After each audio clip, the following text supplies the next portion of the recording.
Bem, primeiramente eu gostaria de cumprimentar a diretoria da CVM aqui presente, cumprimentar também os funcionários da CVM, representantes do Banco Central, os corretores presentes, a BSN, que também está aqui, os consultores da Auxira e também os representantes das entidades administradoras de mercado.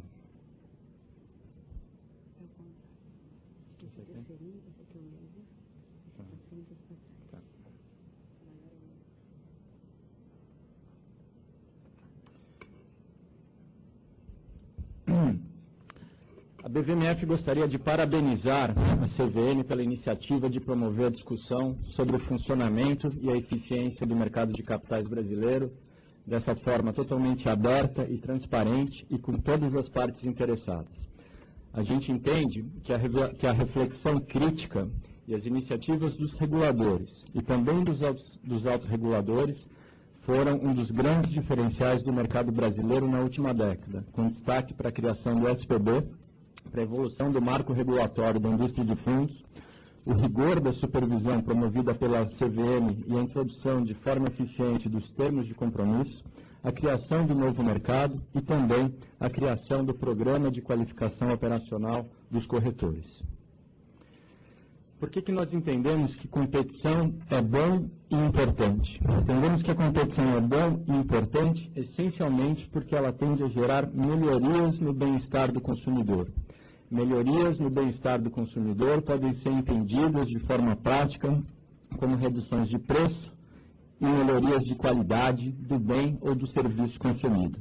Por essa razão, no nosso entendimento, está correta a abordagem da CVM de situar a discussão sobre concorrência em termos de custos e de benefícios para os investidores finais.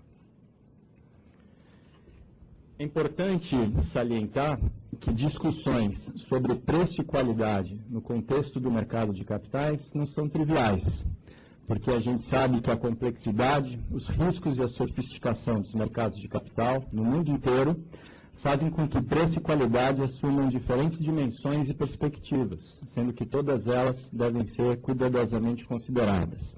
A gente tem no preço as taxas, os custos implícitos, a escala do mercado, investimentos em tecnologia, custos dos brokers e custos dos reguladores. Em termos de qualidade, as dimensões são a confiança de investidores e emissores, a questão dos possíveis riscos para a estabilidade do mercado decorrente da fragmentação, risco sistêmico e moral hazard. Conforme destacado no próprio relatório da Auxira, determinados elementos dessa discussão, ou seja, sobre preço e qualidade, são difíceis de mensurar. Um exemplo são os custos implícitos da fragmentação. Justamente por isso que eles são chamados de custos implícitos. Outros elementos podem ser difíceis até mesmo de se entender, quiçá de se mensurar. Quais foram as causas do flash crash e de sucessivos mini flash crashes ocorridos no mercado americano? Em que medida a fragmentação do mercado e o fenômeno de dominância de operadores de alta frequência, HFTs, podem gerar instabilidade no mercado e no processo de formação de preços? Qual o impacto disso tudo sobre a confiança dos investidores e dos emissores? Não obstante toda a complexidade da discussão, a BVMF entende que essa discussão sobre a eficiência do mercado de capitais é legítima e precisa ser feita. Também achamos que é uma discussão que precisa continuar a ser conduzida com seriedade e profundidade, como já vem sendo feito pelos nossos reguladores.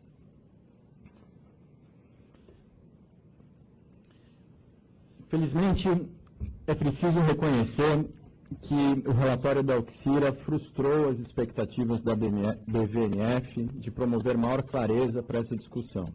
Conforme nós argumentaremos nessa apresentação, apresentando dados e argumentos técnicos, o relatório subestima os custos implícitos da fragmentação da liquidez, os custos de TI e de processos de brokers, custodiantes e membros de compensação.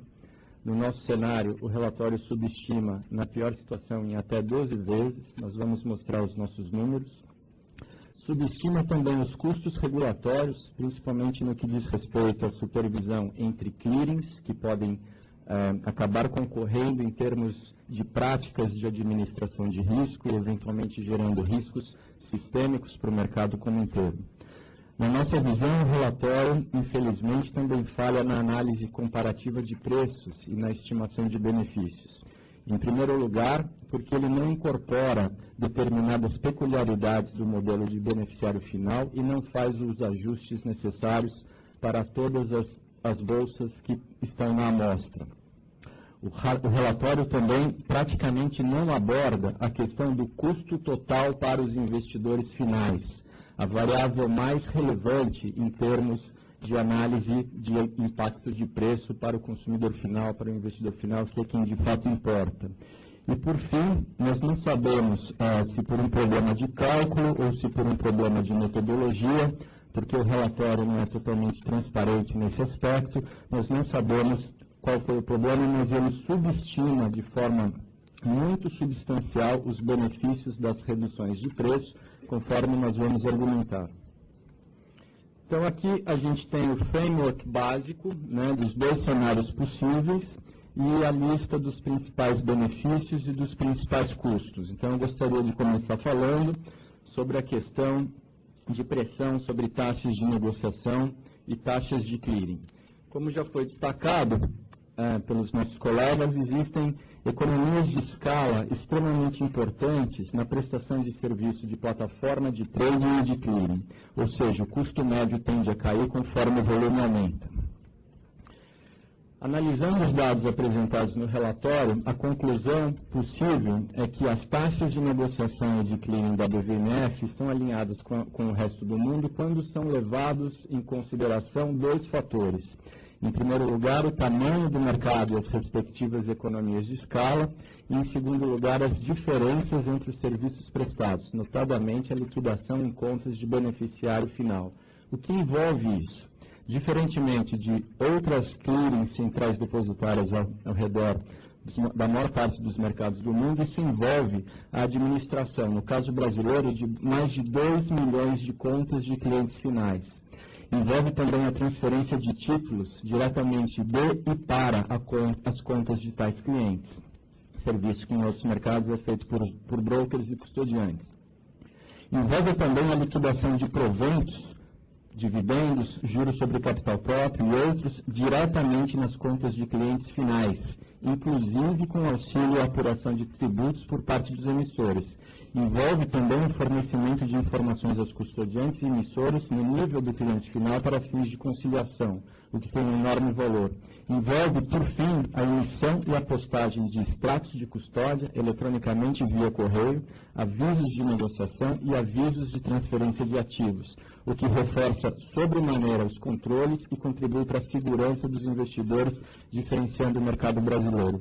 Não fazer os ajustes metodológicos necessários para comparação de preço, obviamente, induz a erros. Quando a gente pega a figura 4.6, fazendo uma regressão, a gente vê que aproximadamente há um ajuste das taxas brasileiras em relação ao tamanho de escala. No entanto, a liquidação em contas de clientes finais, como argumentado, faz com que os serviços prestados pela BVMF não sejam diretamente comparáveis aos serviços prestados pelas demais entidades. Em outras palavras, do ponto de vista metodológico, os preços da BVMF deveriam ser ajustados para baixo ou os preços das demais bolsas para cima, de forma a se obter o devido ajuste em relação ao nível de serviço. Fazer isso para apenas Inglaterra e Alemanha, dois mercados mais maduros e com uma escala várias vezes maior, no mínimo, torna o relatório e essa comparação incompleta. O mesmo resultado muito semelhante também é obtido quando a gente olha a figura 4.7, que diz respeito aos investidores de varejo. Uma outra observação importante, ainda na questão dos custos, é que o relatório ele explora muito pouco a questão do all-in cost, ou do custo total para os investidores finais. O custo total é relevante porque ele representa o quanto os investidores finais realmente pagam para comprar e vender ações no mercado secundário. Então, se não houver a transmissão dos ganhos de escala para os investidores finais, não se pode falar em termos de benefícios líquidos. O relatório enfatiza que as taxas de negociação e de clearing cobradas nos Estados Unidos, notadamente pela NYSE e pela BTCC, são entre 13 e 27 vezes mais baixas do que aquelas cobradas no Brasil. É importante destacar que o mercado americano é entre 70 e 80 vezes maior em termos de volume do que o brasileiro. É natural se esperar que economias de escala desta ordem de grandeza impactem os preços cobrados por NYSE e BTCC. O que de fato nos surpreende é que o custo total dos investidores institucionais, long only, long short, que de fato toma risco, não estou falando aqui de custo dos HFTs, que tem uma outra natureza. Então, o custo total dos investidores institucionais no mercado americano é muito semelhante ao custo total dos investidores institucionais no mercado brasileiro, apesar dessa grande diferença de escala. Eu gostaria de dividir com todos vocês os números aqui. Inclusive, sugerir uma pesquisa que não é difícil de se fazer, é uma metodologia muito fácil. Eu gostaria de sugerir que as pessoas repliquem isso.